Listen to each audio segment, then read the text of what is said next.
Hello, कैसे हो आप सब। तो कल अपना पिछले लेक्चर में अपन ने माइटोकॉन्ड्रिया के बारे में पढ़ लिया था, पावर हाउस, तो उससे भी एग्जाम में काफ़ी क्वेश्चन पूछे जाते हैं। तो आज अपन किसके बारे में पढ़ेंगे, ऐसे ही आज अपन सेल के सबसे इम्पोर्टेंट पार्ट के बारे में पढ़ेंगे जिसका नाम है प्लास्टिड। क्या नाम है जिसका? प्लास्टिड, प्लास्टिड्स, ठीक है ना, प्लास्टिड या लवक, ठीक है ना। तो सबसे पहले तो देखो ये प्लास्टिड या लवक क्या होते हैं और ये किन में पाए जाते हैं। तो आपको याद रखना है, एक तो प्रोकैरियोटिक कोशिका, प्रोकैरियोटिक कोशिका मैं पहले भी बता चुका हूँ।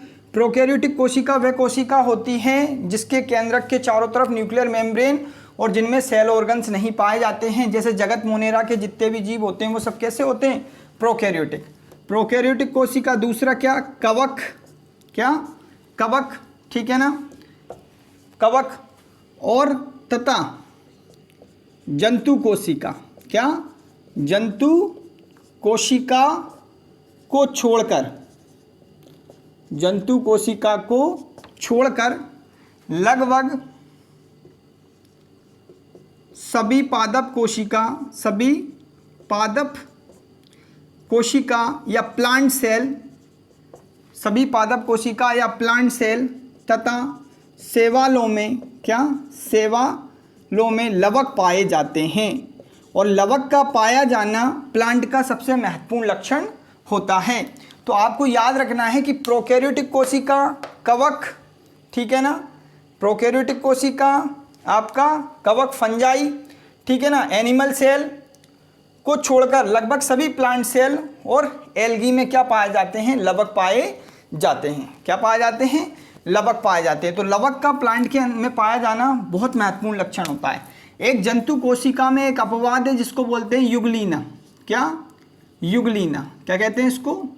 युगलीना। और युगलीना को जंतु जगत में एनिमल किंगडम में रखा है। किस में रखा है युगलीना को?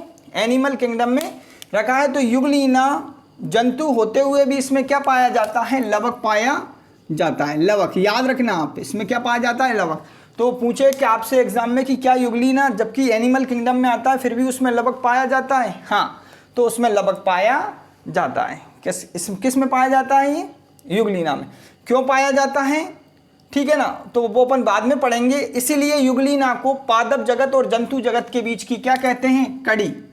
क्या कहते हैं? कड़ी या लिंक कहा जाता है। अगर एग्जाम में पूछ लिया जाए आपसे कि पादप जगत और जंतु जगत के बीच की लिंक किसे कहा जाता है, तो वो किसको कहा जाता है? युगलीना को कहा जाता है। तो ये क्लियर होना चाहिए, ठीक है। अब अपन आगे चलते हैं, ठीक है। तो देखो आप, नंबर 2 ये प्लास्टिड है। सबसे पहले इसको किसने दिया था? तो प्लास्टिड को ई हेकल नाम के वैज्ञानिक थे। इन्होंने 1865 में, सन का इतना विशेष महत्व नहीं है, 1865 में प्लास्टिड के बारे में बताया था। किसके बारे में बताया था? प्लास्टिड्स के बारे में बताया था, मतलब में लवक के बारे में बताया था। किसने बताया था? ई हेकल ने। और जो एक वैज्ञानिक थे आपके सिम्पर, कौन? सिम्पर ने प्लास्टिड का क्या किया था? प्लास्टिड्स या लवक शब्द दिया था। क्या दिया था? लवक शब्द दिया था। तो लवक शब्द अगर एग्जाम में पूछे किसने दिया था? सिम्पर ने दिया था। और इसको सबसे पहले देखा था या खोजा था किसने? ई हेकल ने। किसने? ई हेकल ने। अपन आगे चलते हैं, ठीक है। अब सिम्पर के अनुसार, किसके अनुसार? जो सिम्पर थे ना, उन सिम्पर ने जो प्लास्टिड था, प्लास्टिड्स, इसको 3 भाग में बांटे। कितने? 3 भाग में, ठीक। वो 3 भाग कौन सा है? पहला भाग है अवर्णी लवक, अवर्णी लवक, जिसको बोलते हैं जिसको बोलते हैं, क्या बोलते हैं इसको? ल्यूकोप्लास्ट, इंग्लिश में अवर्णी लवक को। दूसरा इन्होंने बांटा वर्णी लवक, इसको बोलते हैं क्रोमोप्लास्ट। क्या बोलते हैं? क्रोमोप्लास्ट। और तीसरा इन्होंने बांटा हरित लवक। क्या बांटा? हरित लवक। इसको बोलते हैं प्लास्ट। ठीक है, तो सिंपल के अनुसार लवक 3 तरीके के होते हैं, वर्णी लवक, अवर्णी लवक, वर्णी लवक और हरित लवक। अवर्णी लवक मतलब ल्यूकोप्लास्ट, वर्णी लवक क्रोमोप्लास्ट और हरित लवक क्रोमोप्लास्ट और हरित लवक क्लोरोप्लास्ट। तो अपन इसके बारे में बात कर लेते हैं पहले अवर्णी लवक। देखो अवर्णी लवक क्या होते हैं, आपको एक बात और मैं बता दूं कि जो प्लास्टिड होता है ना, सेल के अंदर सबसे बड़ा लार्जेस्ट पार्ट कौन था, केंद्रक था। ठीक है ना, केंद्रक के बाद अगर आपसे पूछे कि सेल के अंदर केंद्रक के बाद सबसे बड़ा पार्ट कौन होता है, ये सबसे बड़ा भाग वो कौन होता है, प्लास्टिड होता है। कौन होता है, सबसे बड़ा सेल के अंदर लार्जेस्ट पार्ट केंद्रक होता है।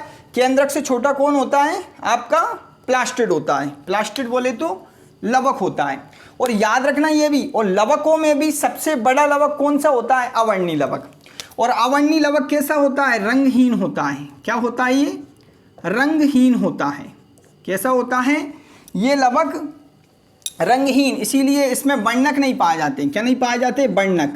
वर्णक मतलब, वर्णक को इंग्लिश में बोलते हैं अपन पिगमेंट्स। पिगमेंट्स नहीं पाए जाते हैं, वर्णक नहीं पाए जाते हैं, इसलिए कैसा होता है, रंगहीन होता है। ये कहाँ पाया जाता है, ये वहाँ पाया जाता है जहाँ सूर्य का प्रकाश नहीं पहुँच पाता है। अगर ये सूर्य का प्रकाश इससे पड़ जाए ना तो ये किस में बदल जाता है, हरित लवक में बदल जाता है। ये कहाँ पाया जाता है, ये अधिकतर जैसे ट्यूबर्स, जड़ें वगैरह इनमें पाया जाता है जहाँ पर सूर्य का प्रकाश नहीं पहुँचता है। क्लियर है। अब जो ये वर्णी लवक, अवर्णी लवक है, इस अवर्णी लवक के कितने भाग होते हैं, 3 भाग होते हैं। कितने भाग होते हैं, 3। पहला है एमाइलोप्लास्ट। क्या है, एमाइलोप्लास्ट। दूसरा है इलायोप्लास्ट। क्या है, इलायोप्लास्ट। और तीसरा है प्रोटीनोप्लास्ट या एल्यूरोप्लास्ट। एल्यूरोप्लास्ट। तो 3 तरह के लवक हुए। अवर्णी लवक कितने होते हैं, 3। एक तो एमाइलोप्लास्ट। याद रखना एमाइलोप्लास्ट किसका संचय करता है, ये स्टार्च का संचय करता है। किसका संचय करता है, स्टार्च का संचय करता है। और जो इलायोप्लास्ट होता है ये बसा, किसका, बसा या लिपिड का संचय करता है। बसा ये स्टार्च या हिंदी में बोले तो अपन मंड का संचय करता है। ये बसा या किसका, लिपिड्स का संचय करता है। ठीक है ना। और प्रोटीनोप्लास्ट या एल्यूरोप्लास्ट ये किसका संचय करता है, प्रोटीन का संचय करता है। तो अवर्णी लवक 3 तरह के हुए, एमाइलोप्लास्ट स्टार्च का संचय करता है, इलायोप्लास्ट बसा या लिपिड्स का संचय करता है, और प्रोटीनोप्लास्ट या एल्यूरोप्लास्ट प्रोटीन का संचय करता है। तो ये चीज़ आपको क्लियर होनी चाहिए। ठीक है ना। तो ये तो अपना क्या हो गया, ल्यूकोप्लास्ट। क्या हो गया, ल्यूकोप्लास्ट। अब अपन पढ़ते हैं वर्णी लवक या क्रोमोप्लास्ट। देखो इसमें याद रखना हरे रंग को छोड़कर, किसको, हरे रंग को छोड़कर, हरे रंग को छोड़कर बाकी, मतलब में हरे रंग को छोड़कर सभी रंग पाए जाते हैं। बाकी सभी रंग पाए जाते हैं। हरे रंग को छोड़कर इसमें सभी रंग पाए जाते हैं। और ये कहाँ पाया जाता है, जैसे ये जड़ों में पाया जाता था, ट्यूबर्स में, ये कहाँ पाया जाता है, ये फलों और फलों में, पुष्पों में, फूलों में, इनमें पाया जाता है। कौन सा, आपका वर्णी लवक। ठीक है ना। अब वर्णी लवक कई तरह के होते हैं, जैसे कि इसमें जैंतोफिल होता है, हेमेटोक्रोमेटिन होता है। ठीक है ना, हेमेटोक्रोमेटिन होता है, इसमें जैंतोफिल होता है, और फाइकोबिलिन, ऐसे बहुत सारे लवक पाए जाते हैं जिनके कारण इनके रंग निर्धारित होते हैं।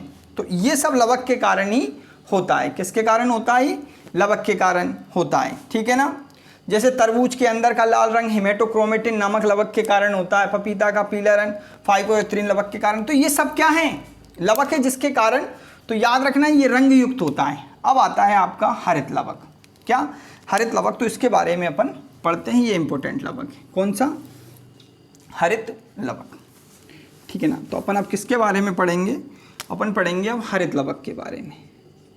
हरित लवक मतलब में क्लोरोप्लास्ट। ठीक है। हरित लवक को अपन क्या भी कहते हैं, इसको पादप कोशिका का, क्या, पादप कोशिका का रसोई घर भी कहते हैं। क्या कहते हैं, पादप कोशिका का रसोई घर भी कहते हैं।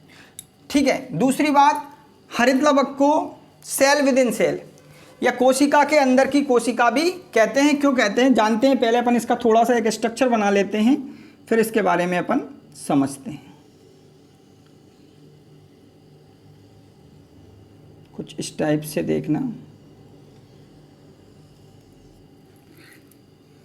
देखो हरित लवक कितनी स्तर से, 2 झिल्लियों से मिलकर बना होता है। ये इसकी विद्युत स्तर, ये आउटर मेम्ब्रेन हो गई इसकी आउटर, और ये अंदर वाली कौन सी मेम्ब्रेन हो गई, इनर मेम्ब्रेन, ठीक है ना। तो 2 मेम्ब्रेन होती है, आउटर और इनर, ठीक है ना। हरित लवक के अंदर जितना भी ये लिक्विड मटेरियल, ये जितना भी भाग पाया जाता है, इसको क्या कहते हैं, स्ट्रोमा कहते हैं। हरित लवक के कितने भाग होते हैं, क्लोरोप्लास्ट के, हरित लवक के कितने भाग होते हैं, 2 भाग होते हैं। कितने भाग होते हैं, 2 भाग होते हैं। एक होता है स्ट्रोमा, क्या होता है, स्ट्रोमा, या इसको क्या भी कहते हैं, मैट्रिक्स भी कहते हैं। क्या भी बोलते हैं, मैट्रिक्स। और दूसरा इसका क्या होता है, ग्रेना या लेमिली, ग्रेना या लेमिली। तो याद रखना आप, स्ट्रोमा वाला भाग ये, इसके स्ट्रोमा में क्या होता है, इसके स्ट्रोमा में इसका खुद का क्या होता है, डीएनए होता है। इसका खुद का ही क्या होता है, आरएनए होता है। इसका खुद का ही क्या होता है, अंदर राइबोसोम होता है। राइबोसोम भी याद रखना, इसमें 70S होता है। इसके अलावा इसमें स्टार्च के क्या होते हैं, कण होते हैं, ओस्मियोफिलिक बूंदें होती है। तो ये सब पाया जाता है। इसीलिए हरित लवक को सेल विद इन सेल कहते हैं, क्योंकि ये अपने अंदर ही प्रोटीन का संश्लेषण कर सकता है। इसीलिए इसको क्या बोलते हैं, कोशिका के अंदर की कोशिका, कोशिका के अंदर कोशिका, या सेल विद इन सेल भी इसको बोला जाता है। यह इसको सेमी ऑटोनोमस ऑर्गेनल्स भी बोला जाता है, या अर्ध स्वायत्त कोशिकांग। क्या भी बोला जाता है, अर्ध स्वायत्त कोशिकांग भी बोला जाता है। किसको, एक तो अर्ध स्वायत्त कोशिकांग, या कोशिका के अंदर कोशिका हम किसको बोलते थे, माइटोकॉन्ड्रिया को बोलते थे। इसी प्रकार इसको भी बोलते हैं, क्योंकि इसके अंदर वो सब चीज़ें होती हैं जो एक सेल के अंदर, इसका खुद का डीएनए होता है, खुद का आरएनए होता है, राइबोसोम होता है। इससे ये अपने प्रोटीन का संश्लेषण स्वयं ही कर सकता है, ठीक है ना। इसलिए इसको सेल विद इन सेल या अर्ध स्वायत्त कोशिकांग बोला जाता है, ठीक है ना। अब इसके स्ट्रोमा में क्या होता है, याद रखना, इसके स्ट्रोमा वाला जो भाग होता है, स्ट्रोमा वाले भाग में प्रकाश संश्लेषण की 2 क्रिया होती है। एक तो प्रकाश अभिक्रिया, एक अंधकार अभिक्रिया। तो प्रकाश संश्लेषण की जो अंधकार अभिक्रिया होती है, अंधकार अभिक्रिया, ठीक है। अब अंधकार अभिक्रिया के बारे में, या डार्क रिएक्शन के बारे में, जो डार्क रिएक्शन होती है इसको अपन जब फोटोसिंथेसिस पढ़ेंगे तब समझेंगे। तो प्रकाश संश्लेषण की जो प्रकाश संश्लेषण की जो अंधकार अभिक्रिया होती है वो किस में होती है, आपके स्ट्रोमा में होती है। किस में होती है, स्ट्रोमा या मैट्रिक्स में होती है। अगर एग्जाम में पूछा जाए कि प्रकाश संश्लेषण की अंधकार अभिक्रिया कौन से भाग में होती है, तो हरित लवक के कौन से भाग में होती है, तो आपको बताना है स्ट्रोमा वाले भाग में होती है। ये पूरा भाग इसका क्या कहलाता है, स्ट्रोमा कहलाता है। तो प्रकाश संश्लेषण की अंधकार अभिक्रिया कहाँ पे होगी, स्ट्रोमा में। चलो अब अपन आगे चलते हैं। अब अपन बात करते हैं ग्रेना या लेमिली की। देखिए आप, हरित लवक के अंदर ऐसी 2 संरचनाएं पाई जाती है जिन्हें पटलिकाएं या लेमिली कहते हैं। इनको क्या बोलते हैं अपन, पटलिकाएं या लेमिली बोला जाता है, ठीक है ना। और इन लेमिली के ऊपर ऐसे जब सिक्कों के ढेर के रूप में कुछ संरचना व्यवस्थित हो जाती है, ऐसी संरचना व्यवस्थित हो जाती है, उसे क्या बोलते हैं अपन, उसे बोलते हैं ग्रेनम। ग्रेना या ग्रेना बोला जाता है। क्या बोला जाता है, ग्रेना बोला जाता है। और इस ग्रेना में, एक ग्रेना में 5 से 50 इसको ग्रेना बोला जाता है। और एक ग्रेना में 5 से 50 क्या पाए जाते हैं, थाइलेकोइड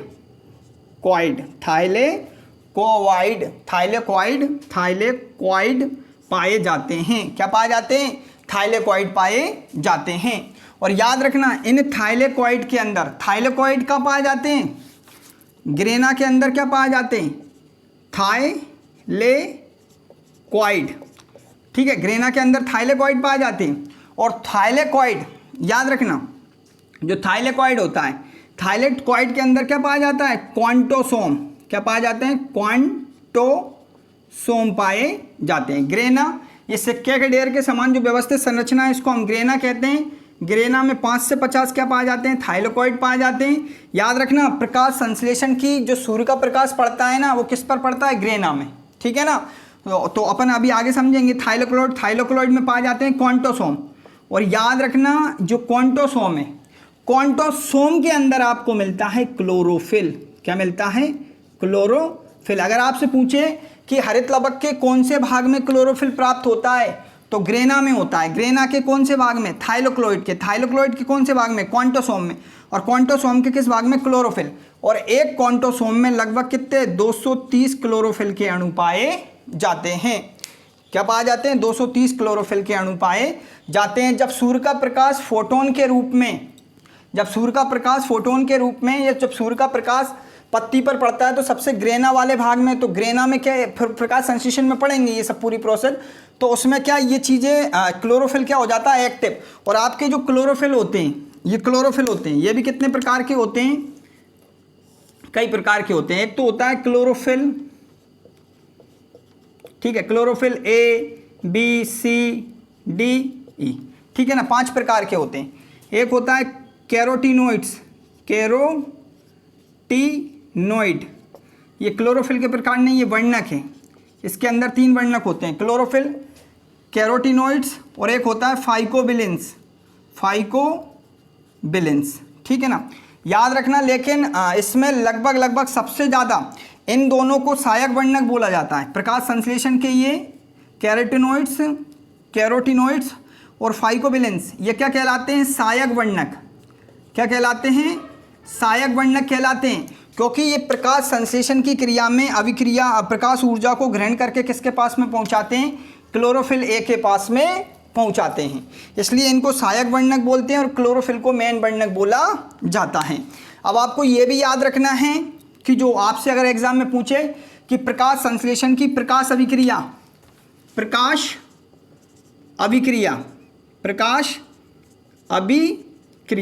जैसे इसमें कौन सी, अंधकार अभिक्रिया, मतलब अपन क्या कहते हैं इसको, डार्क रिएक्शन। तो इसमें जो डार्क रिएक्शन किस में होती है, स्ट्रोमा में। ऐसे ही इसमें लाइट